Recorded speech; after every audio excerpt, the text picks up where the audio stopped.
have one location that generates more than $40,000 in revenue. I've been a Superhost since I was eligible, and I also have repeat customers. I'm going to show you what's actually working and what I never do again. So this video is mainly for people who want to start slowly. So if your goal is to boom overnight get 15 Airbnb arbitrage, this wouldn't be the video for you. That's a whole different strategy. But I do want to say I actually do Airbnb arbitrage as well. I have a little bit more flexibility because I am renting from one of my friends, and that's the difference, because the other people that you're cold calling on the phones, you're looking for houses on MLS, when the money is due, they're gonna want it. They're not gonna care about any excuses. They're gonna want their money. If you're someone that's trying to break into short-term rentals with just a few properties, keep watching. This video is for you. I'm Mary, a nurse practitioner, a real estate investor, and a Superhost. I've hosted dozens of work crews. I've paid market rent for my arbitrage. I've handled issues within my Airbnb, and I've also had, spur of the moment listings. I figured out what actually works and what people don't tell you when they first get started. First, let's go over a couple of definitions. One is Superhost. In order to become a Superhost on Airbnb, the host needs to meet specific criteria within a 12-month rolling period. And that includes completing 10 or more stays or having 100 nights across 3 stays. Maintain a 90% response rate, and that means that you need to answer new guest messages within 24 hours. You'll have to maintain a 4.8 or higher overall review rating. You'll need to keep a low cancellation rate, which means that you can only cancel less than 1% of the time. The other phrase that I want to talk about is Airbnb arbitrage. So this is a business model where individuals or entities rent a property on a long-term basis and then sublease the location on short-term rentals like Airbnb, VRBO, or one of the other sites. Now, arbitrage is a high margin, high intensity, powerful strategy. Your marketing game is going to have to be on 100.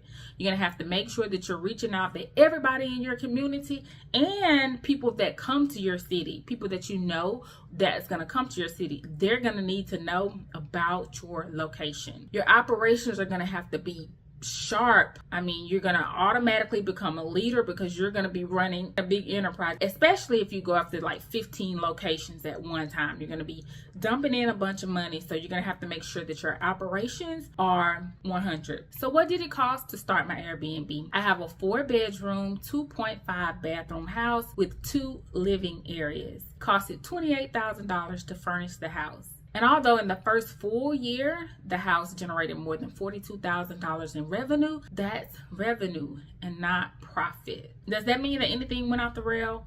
No.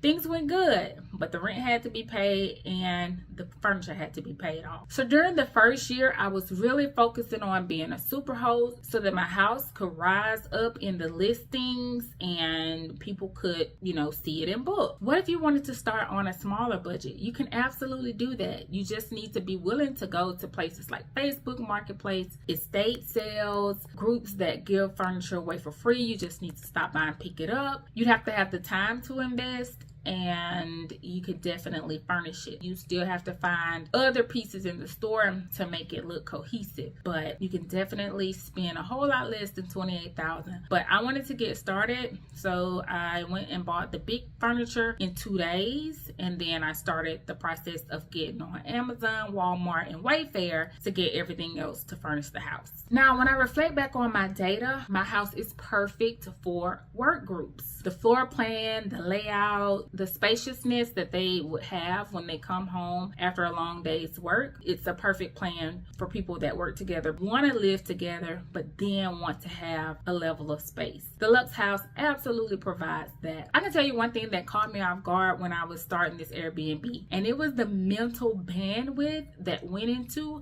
furnishing a location and waiting for the bookings to come in. So basically my actions were backing a bet that I made with myself, that Airbnb could work for me in this location. So I was super excited when my first booking came within 2 days of me listing the house. Now, even though the booking came in 2 days of me listing the house, it wasn't my first set of guests. The initial people that booked, they booked for Mardi Gras. And my first guest came within the first 2 weeks. I still had Amazon boxes being delivered to the house. I explained that to them. They were really open about it, and they were excited about being the first group of people to stay in my Airbnb. The first guest that actually came in was a work group. So let's go over some learnings from the Lux house. Number 1, we like white sheets or light sheets. We do not like white rugs. What was I thinking? Stylish throws are nice. Please be generous with the amount of throws that you put in the house, but we wash every throw after each stay, and we had some that were a little bit more fancy. I don't think anybody read the instructions, and some little plastic part in there shriveled up, so we did have to get some that was more suitable for day to day. I went all in on TVs. There are 6 TVs in the house, and that was definitely a splurge. They're anywhere from 50 to 80 inches, but it does make this location an easy yes. I don't have every wall in the house decorated. One, you want to keep the house with a neutral feel so that everybody feels welcome in there. And this is a location that is not lived in. So things that I would be interested in putting in the wall is old mobile type things like Mardi Gras, things like that. And I haven't been able to find those pictures yet, so the walls for now are still empty. So I've talked a little bit about how most of my guests are work groups. And my groups stay anywhere from 21 days to 50 days. And I love that for me. Whenever we have an extended stay, we will go in and clean the house mid-stay. If anybody stays more than 25 days, we'll clean the house mid-stay. The reason for that is for us to get in there, change those sheets, and also to take a look around the property. After all, this is your asset. This is something that you're working towards keeping for a long time. Work groups tend to extend. So towards the end of their stay, I will, monitor my calendar and have days blocked off just in case they let me know that they want to stay. I do check in with them from time to time, and then usually that'll come up and I'll adjust my calendar accordingly. So what's the booking behavior like for construction crews? They usually book at what you would consider last minute. They'll book 1 or 2 days before a long stay, and I'm imagining that some contract went through and now they're in the process of getting their people in place to come to the city and do some work. So literally right before I made this video, I updated my description to say we love to host work crews, right? To let them know you're welcome here. We've hosted work crews in the past, and this location should work for you. One thing about the work crews is they don't typically leave reviews because someone else, a project manager, is booking for them. So when they leave, they're out on to the next contract. So that's one thing that you have to keep in mind about work crews. They'll come back and stay more than once, but they don't always leave reviews. Now, I have a 3-night minimum for my location. The house is pretty big. Like I said, it's 4 bedrooms, 2.5 bathrooms with 2 living spaces. That's the gist of the layout. And if we're cleaning that every 2 days, that would be a big push for one location. So I do not take bookings for less than 3 days. Another perk of hosting groups outside of them staying for a while is it's gonna be closer to that passive income that people speak about. Airbnb is not passive. Car rentals, that's not passive. None of that stuff is passive. Passive is when you put your money in and you go to sleep and you wake up and you have more of it. This is gonna take work, but if you have like a 50-day stay and you're only spending like an hour, once they're in there, you're only spending like an hour a week on that, then that's gonna be as close as you're gonna get to passive income. Keep that in mind when you choose your booking minimum. So if you're doing the Airbnb arbitrage with high volume, high intensity, a bunch of marketing, you really need to book every night that you can. You'll have different criteria, but for the way that I like to book and the way that I would like to build this business, if I decided to, would be with long-term bookings with work groups. Let's talk a little bit about cleaning. So I have one main cleaner and then I have some substitute cleaners. But basically, she goes in, takes a look, a once over on the house, checks out the inventory, look for anything that may be broken or out of place. She's going to communicate with me.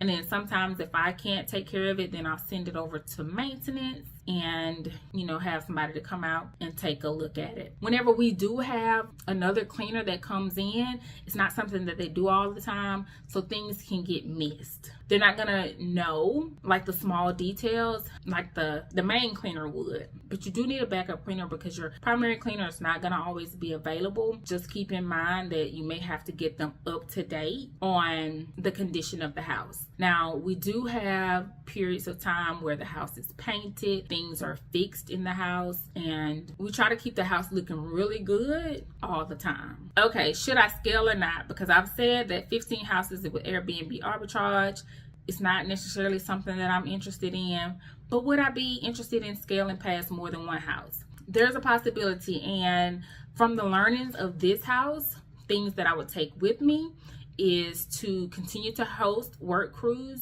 keep my 3-day minimum, and try to keep my systems up to date so that things can run smooth and so that the clients can have an amazing client experience. If I do expand to get another location, I'll definitely let you know. I feel like for me, 3 to 5 would be a sweet spot. Sometimes one feels like it's work. After you get your learning down, it feels like, okay, this house needs some partners out here in the streets, in the short-term rental streets, to make it worth it. So I think about that from time to time. Like, I know how to run the Airbnb. I'm sharp as a tack with operations. So scaling up would be easy work for me. How do I handle issues in the house? Every stay isn't going to be perfect. Things are going to come up. So the best way to do that is to communicate. You know, you start off on the right foot with them, and when something happens, they will be more apt